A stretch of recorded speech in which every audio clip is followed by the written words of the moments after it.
Hello, everybody.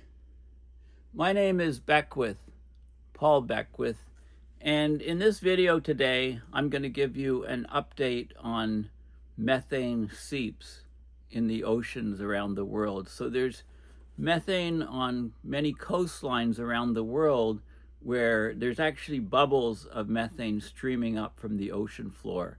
And if it's in shallow water, those bubbles get directly to the surface where they release the methane to the atmosphere. If it's in deeper water, the bubbles can often dissolve in the water column as they're going up, so they get dissolved into the seawater, and they don't directly get up into the atmosphere, at least not immediately. But of course, there's exchange of all gases at the surface of the ocean, so excuse me, so they can get there eventually. So there's a very good article that was just published online called Methane Chasers, Hunting a Climate Changing Gas Seeping from Earth's Seafloor. You know, it reviews a lot of the different research, and it also gives a historical picture of when we first found out about these methane seeps and about the methane clathrates, for example, in the Arctic. And there's also recent discoveries of methane seeps from Antarctica, specifically around the Antarctic Peninsula. So I'm going to talk about all of these things. So this is like a kind of a review on what's going on with methane. So this is the article in Manga Bay, Methane Chasers, Hunting a Climate Changing Gas Seeping from Ocean Seafloor. So you can see here, you can see some marine life here, and this is the bubbles. The bubbles are coming up, and they're coming up at an angle because of the ocean currents moving this way in this case, and it's carrying this stream of bubbles. And the nature of the bubbles, the number of them, the volume of methane within, those are things that we'd really like to get a handle on to understand how severe this threat is. So a couple of key reminders: methane's a very high potent greenhouse gas, 25 times the global warming punch of CO2. Okay, so we're talking about the global warming potential of methane here, and I'll have a few more things to say. I mean, the numbers normally quoted are on a 100-year time scale, okay? And there's a wide variety of numbers quoted, so take that 25 with a grain of salt for now, and I'll talk in more detail about what it actually is. Right, of course, CO2, atmospheric methane emissions, nitrous oxide, they've all been growing significantly. Methane had a bit of a hiatus, and then it started growing significantly again in 2007. So we need to know where, how much, and the effects of these methane emissions from the world's oceans. Okay, a bit of historical context. Scientists first raised the alarm over methane releases from shallow waters in the Arctic Ocean between 2008 and 2010. That's the Russians, Shikova, and colleagues. They were surprised to discover new releases in shallow waters off the Arctic back then, but more recently, the same thing's happening in regions of Antarctica. Very significant, very surprising. So we're seeing seafloor seeps. Often you get clathrates, which depend, at cold temperatures in the deep ocean, you get methane trapped in a lattice of water molecules called the clathrate, and I'll talk about that more. In shallow waters, the methane bubbles actually reach and break the ocean surface, so they add the methane to the atmosphere. So how much climate risk is there from these bubbles and seeps? So how do we measure these bubbles, discover where these bubbles are? Well, we're using underwater microphones. We're using sonar. They show up on sonar maps. And even if they're in shallow water, scuba divers or remotely operated submersibles can go down and take accurate measurements of the volume of methane coming up. So there's a huge climate change threat from methane, of course. Methane is also important. These seeps, especially in the deep ocean, there's unique chemosynthetic, so chemistry chemosynthetic ecosystems that thrive based on the chemical reactions of breakdown of methane, methanotropes and things in the deep sea. And we get these pockets of life near these deep sea vents, and those pockets of life have kind of unique ecosystems and may hold clues about the origins of life, because the conditions down there haven't changed in literally millions of years. It's a very high potential for being, one of the origins of life, one of the theories. So people that are looking for this methane, they're sometimes called bubble chasers or seep seekers, flare hunters, right? Small group of scientific specialists searching the world's oceans for these methane gas-filled globules rising from seafloor sediment. So they're across the planet, from the Arctic to Antarctica. Shallow waters, also water thousands of meters deep. And so we're also seeing many cold ocean methane seeps at the poles.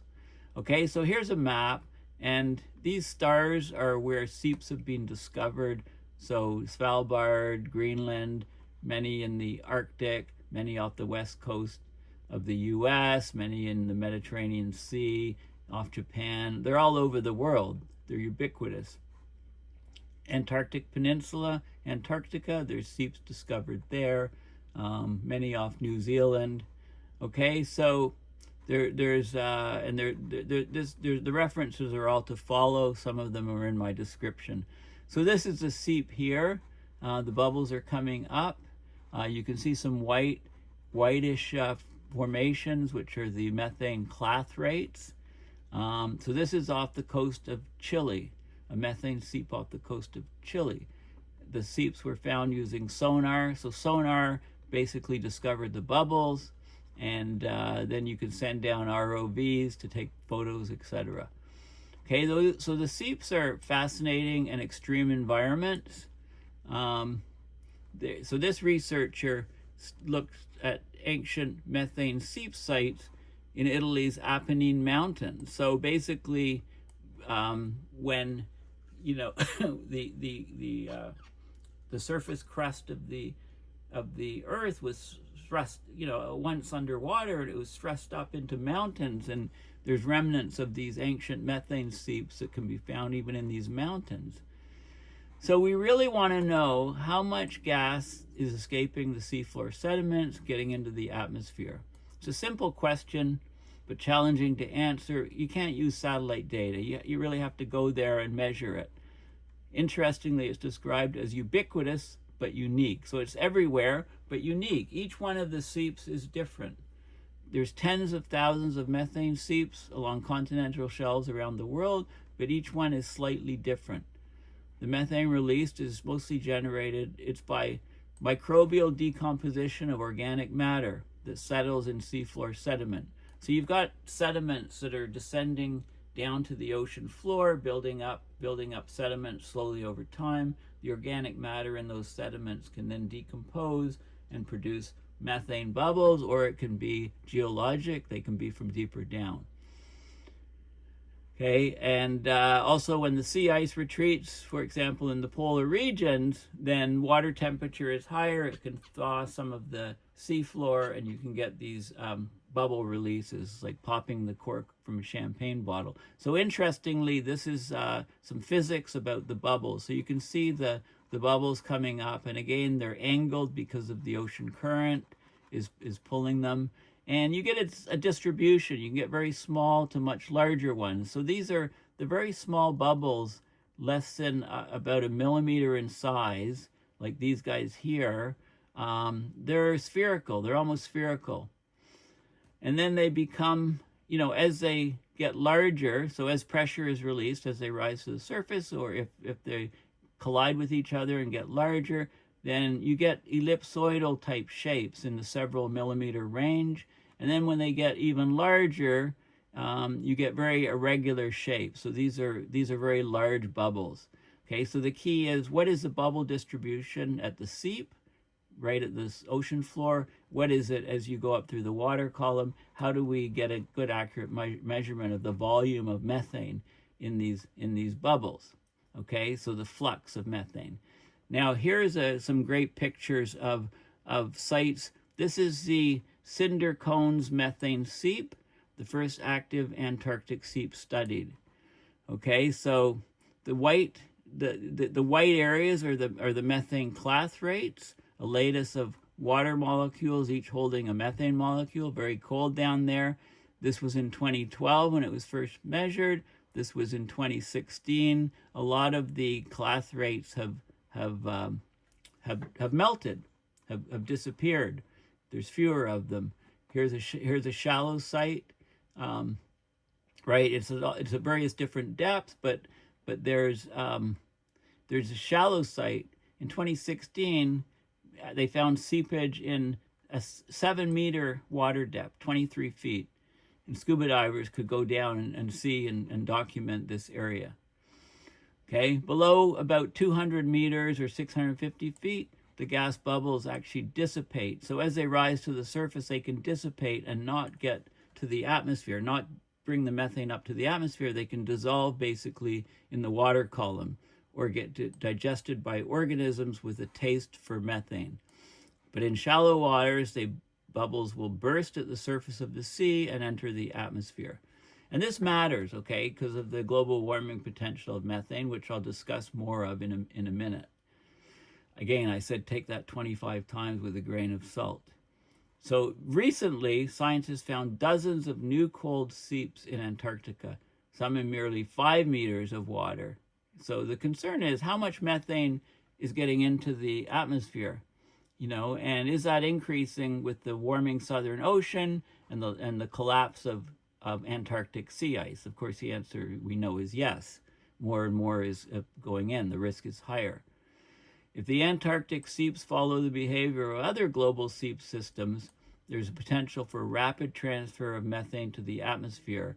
And this is a source that's not factored into climate change scenarios or models, according to Sarah Seabrook. Interestingly, Seabrook Drive is a street that I grew up on in Oakville. Okay, Earth Sciences New Zealand. Of course, they're doing a lot of work on this. I showed you in the map of where the seeps are. There's an awful lot around New Zealand, some huge ones around New Zealand. So this is showing, a fissure, a crack in the ocean floor. There's crabs, there's tube worms. Some of these things actually live from the chemosynthesis of the breaking down the methane. So if the methane wasn't there, these organisms wouldn't be there. Methane doesn't only bubble out of sediment seeps, it can also exist encased in white ice-like material on the seafloor. So these are the methane hydrates, the gas hydrates. If the water crystal dissociates, dissolves, then the methane is released as the ocean warms. Okay, the first methane seep, a little historical background, was discovered in 1983 by chance during a woman submersible dive in the Gulf of Mexico. And then there was scientists in 2007 were alarmed by finding major releases from thawing underwater permafrost in the Arctic off the coast of Siberia between 2008 and 2010, right? The Russian scientists. Okay, the ocean, of course, wide, deep. Where do you look? So there's many different diagnostic methods. These are some seep sites in the McMurdo Sound region of Antarctica, and the year of emergence was indicated. So the year that they found these seeps, and the water depths is different. So this is different seeps. Dunlop Island 2022, Cinder Cones 2012. This is at X and Y, here and here. This is the digital elevation map of the water depth. It's very shallow water for these particular seeps. There's seep here. In fact, very shallow water. You can see the ice above, the sea ice above. And you get the gas bubbles as coming out. So they're everywhere, including Antarctica. So how do we detect these bubbles? Well, bubbles are loud acoustically. So oceanographers first turned to echo sounders, the same acoustic tech used by people fishing, looking for catch. So, depth finders and fish finders. These sonar devices send sound waves from a ship into the ocean. The sounds bounce back when they hit the bottom or something else, like fish, scatters the waves. So methane bubbles create this characteristic flare or plume in the acoustic pattern. So you can detect the bubble streams and their location by the sound waves, the sonar. So you can do an acoustic map of the ocean floor. You can see, often there's pock marks, depressions in the ocean bottom. They hint at seepages below because the ground can actually subside as the methane seeps out. And then once you find an area, you can deploy an ROV, remotely operated vehicle, to see the seep firsthand. And you can put methane sensors and all kinds of devices to get detailed bubble release data. Scuba divers can go down if the water's shallow. So the first seep in Antarctica was reported in 2011, just 10 meters, 33 feet of water in the Ross Sea. So you can see some of the instruments here on the seafloor, the arm of the ROV deploying instruments, hydrophones to measure the sound, to measure the seep. Okay, so you get an acoustic signature of the seep bubbles in the hydrophone record, short, high-frequency bursts lasting 2 to 3 seconds as a bubble leaves the ocean floor and goes up. So we just listen in. Methane bubbles make noise when they squeeze through the seafloor sediment and escape into the water column. So, we put hydrophones on the ocean floor off the northwest coast of the U.S. to record the sound wave. And there's unique signature patterns of these bubbles escaping. It sounds sort of like, if you play it, the acoustic sound, it sounds sort of like bacon frying on a pan, that sort of sound. And you can compare sound files, categorize bubbles. Smaller bubbles hold less methane, possess a higher pitch of sound. The next step is to, how do we get more accurate information? Well, we do it optically. So you can see here, you can put a little bubble chamber in, and the bubbles over a seep, and the bubbles rise up, and you can measure the volumes, etc. You can illuminate them with light to do the particle counting, etc. So it's an ROV manipulator jaw stabilizes it right here. It's a glowing bubble box capturing high-resolution images of methane rising from the seafloor. Okay, so this is the bubble box, the so-called bubble box to measure the methane. So you add optics to the acoustic data to figure out the methane gas flux. So you really want to know the volume of the bubbles, the rate at which the methane is leaving the seafloor, and how much is that. If the water's shallow, it's getting up into the atmosphere. So we want to know how many kilograms or moles of methane per time. What is the rate of release from the seep? What is the flux, in other words? Although the size and rising speed of bubbles can be calculated from the strength of the acoustic signals, you get more accuracy knowing the initial size distribution of the bubbles in the seep. So a visual analysis of the seep bubbles helps with the acoustic data. So this is the bubble box was created. There's stereographic cameras to film in 3D, basically, recorders, computer magic analysis to measure the distribution of methane bubble sizes at the seafloor, and then hydroacoustics to record when the bubbles were released, along with the bubble size data. You can then calculate more precisely how much gas, what's the volume of methane coming out over a specific time period, which holes in the seafloor, which regions are releasing most of the methane. So this is at almost 500 meters water depth, very deep, and at over a kilometer water depth. And this is in the Pacific Ocean off Oregon. They were doing lots of work, and they were going to do a lot more missions, but then COVID hit in early 2020. The pandemic put the world on pause. Many researchers have moved on, so they haven't taken up this. But we know marine seepage is estimated to release 20 teragrams of methane per year into the atmosphere.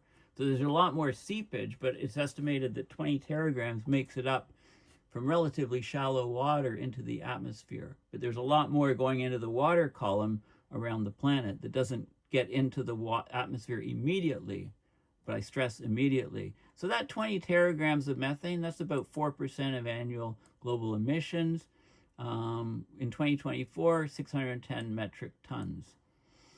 And of course, methane in the atmosphere rose. It's approaching 2,000 parts per billion, which is more than 2.6 times the pre-industrial levels of 722 parts per billion.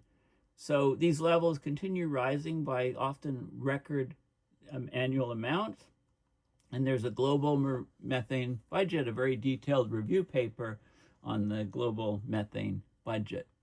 And, this talks about some of the breakdown, some of the sources of methane to the atmosphere, like anthropogenic emissions from agriculture, waste management, fossil fuels. 65% of the annual emissions, the rest is from natural systems. So the seafloor sediments hold a vast methane reservoir estimated to be anywhere between 1,000 and 20,000 gigatons. Now look at the spread on that. We just don't know, but we're heading towards higher. I think we're going to see, the higher numbers are more probable. I mean, you can talk about the eastern Siberian Arctic shelf, the amount just there from that one location. But, it's not going to just suddenly surge out all at once, right? Most climate models project small increases in global seafloor methane release in the next few decades, but the models are always being enhanced, and because of polar amplification, so the Arctic temperature is rising. It says up to 4 times faster than the rest of the world, but that number is always revised. I often say 5 to 7 times, depends on how far north you are. If we start decomposing permafrost more in the Arctic, on the land as well, also in the Antarctic and bogs and things on the surface or from the coastal continental shelves, we'll get a much more intensive and massive methane release. Of course, natural gas is basically methane, just to remind you that. And you can see here a fish and the tube worms. And so the methane's important, as I said, on the ocean floor for a colony of life from chemosynthesis. So there's chemosynthetic creatures, methane-eating microbes, tube worms, clams, shrimps, crabs, and yet other unnamed organisms actually feed off the methane. That's their energy source for sustaining their life. So seeps are way more common than people realize. Every seep is different from every other one, according to the Seep expert, who studied seeps in the Pacific, Atlantic, and Indian Oceans, sometimes thousands of meters deep. And we're discovering these new relationships among organisms. And again, this is a good candidate for the origin of life on the planet. This is showing some methane clathrates. This is about 3.5 inches separating these two laser dots. So a new cold vent discovered in the Arctic is releasing methane. There's chemical reactions between water and rock under pressure. So this extreme environment could mimic processes that resemble conditions on the early Earth and possibly other ocean worlds. So we can find a lot about the origins of life from these methane seeps. Cold seeps are a poor second cousin to other far more studied marine habitats. They don't get much publicity and attention, but they're exceptional environments. So the bubble chasers have their work cut out, especially with the discovery of Antarctic seeps. And this is showing a sonar image of the sea surface. This is in the Atlantic Ocean in 2014. So you can see the seafloor from the sonar image. The thickness here gives an idea of the softness of the sediments. The sonar is penetrating more into soft sediments. If it was hard rock, it would be a very narrow line. So this is all sediment, 350 meters deep. And lo and behold, we see this line here. This is a methane plume. So you can see, from the rise of these bubbles, you can see that the ocean current's heading this way to curve it over a bit. Okay, and you can also see there's lots of methane here, a lot kind of vanished here, and it reappeared here. You know, of course, the bubbles are getting larger as the pressure is relieved, so the nature of the bubble shape changes. A lot of the methane is being captured because the water in the water column, but a lot is also getting to the sea surface. So you can tell a lot from the sonar, and there's a lot of references to this paper. But this article, this Mongabay article, is fantastic for giving you an overview of methane seeps. And just a couple other follow-up things. The global warming potential of methane is very high on short time scales. So on a 20-year time scale, the global warming potential says it's about 81 to 84. Some policy sources use 80 to 83, 82.5. So that's sort of ballpark. On a 20-year time scale, 100 years time scale, often 27 to 30 is quoted. 28 is an IPCC central value, but there's some numbers that are slightly higher. 34, if you include the climate carbon feedback. That's the number I remember for the 100-year global warming potential. 500 years, about 8. On a 1 year, so on a first year or very short-term global warming potential, it's about 120 times that. So 120 times more potent to warm the atmosphere than CO2. Okay, the lifetime is roughly a decade. It's often quoted as 10 to 12 years, much shorter than that of CO2. Okay, so that's the idea. So methane is very potent for that reason, causing about a third of the warming. The methane hydrates here, basically here's this carbon, 4 hydrogen, CH4 molecule. This is the latest crystal of ice, which encapsulates the methane. And then when this ice melts, as temperature rises, the methane is released and goes up into the bubbles. Okay, so the hydrates are ice-like solids. The white material that you see on the ocean floor, this crystalline clathrate structure or hydrate structure, stable at high pressure and low temperature. But as you increase temperature, then it can the ice lattice just melts and the methane is released. Okay, so that's very interesting. This is a recent paper published and on the Antarctic Seep emergence and discovery. This is an open source paper. I'm not, but Seabrook is often one of the key authors on this work around Antarctica, and they did report discoveries of numerous seafloor seeps of climate reactive fluid and gases in the coastal Ross Sea. So it's more common than we thought. And there's a glaciated margins here where the glacier ice is here, the ice shelf extends out, you get meltwater plumes here and methane seeps here. This is gas hydrate stability zone, thought to be here. And then you also get, you can have the glacier receded. So a non-glaciated coast, the glacier ends here, you can have permafrost here, and you still get these different seepages. So we're getting both of those cases. This is some of the areas where there's bubble acoustic flares noticed and fluid acoustic flares, ROV identified seep. Okay, there's different regions here. ROVs have been gone down and identified seeps, and scuba divers have gone down and identified seeps. This is the Ross Sea and McMurdo Sound off Antarctica. So lots of really good work. And this is where I showed you some of these pictures already. Dunlop Island, cinder cones, Turtle Rock, Cape Evan, and you can see the clathrates on the floor. This is McMurdo Sound region. And then you can see the fluid plumes. This is from sonar. You can see, so in this case, there's a very strong current coming this way because the plume comes up and then is going horizontal here. Different bubble plumes here, coming up here, and right. So there's lots of different instrumentation to allow us to detect the seeps, and I'll just show you a couple more things. This is a paper, biological communities on the Florida escarpment resemble hydrothermal vent taxa, so in very deep water. So it's basically ubiquitous around the planet. the global methane budget, I'm not going to go through this 86-page paper. We'll probably get, this is a budget for, this paper was published in 2025, beginning of the year. We'll probably have another one soon to update it. This is on the methane budget up to 2020, and huge author list. And I'm not going to go into, you know, they show the typical graphs of methane rise over time. This is the change of methane parts per billion per year. So again, it dipped down around here in 2007, started rising. And it's reaching record high levels.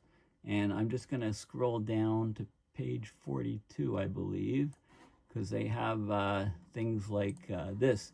Global methane budget, so where the methane is coming from, the amount of fossil fuels, agriculture, biomass, wetlands, sinks in soils, and you know, of course, the seeps is becoming an ever bigger factor. And you know, we've talked about, this is one of the papers back, so this is in 2008. This is 17 years ago. Melting Arctic Ocean raises threat of methane time bomb.